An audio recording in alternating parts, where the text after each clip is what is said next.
you were talking about, the shame that you felt around growing up on food stamps and around poverty.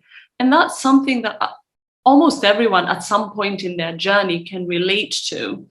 But what made you feel confident enough to share that aspect of yourself? Oh, that took the first time I shared that I actually grew up poor.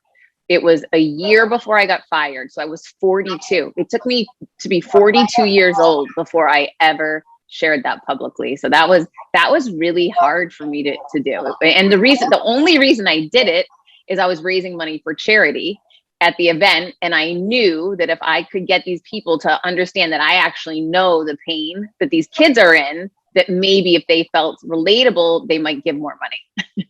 Yeah, it's so helpful for people to understand that anybody from any background at any point can face struggles of all kinds. Yeah. Oh, yeah. Everybody's facing struggles. It's just not everybody's talking about it. That's for sure. Yeah. And for how did it help you to break free and share that openly?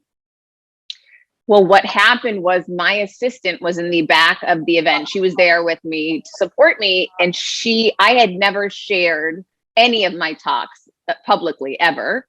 And so she secretly didn't tell me. And she went live to Facebook.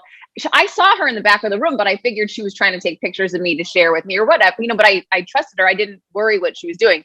Little did I know, she went live to Facebook. The whole time I was talking, it was broadcast to Facebook, to my page, and I didn't know. And so I was done with my talk, and I was, talking to people at the event, networking, and then we were leaving, and I looked at my phone, and it had like hundreds of DMs, and I thought, that's weird. I wonder what happened.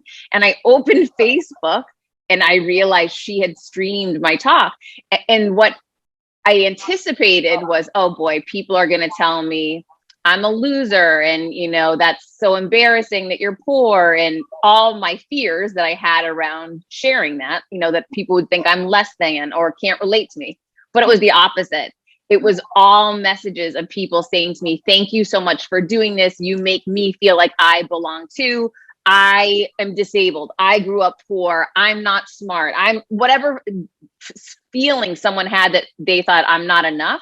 Yeah. And so once I saw those messages, that became my why to this day. So every time I'm ready to go to the next level, launching the new book, and I'm scared, I think to myself, what's my why? My why is if I can impact one person and help them realize their potential, help them realize that they are enough, help them realize they're not alone, then that's the whole reason I've been put on this earth.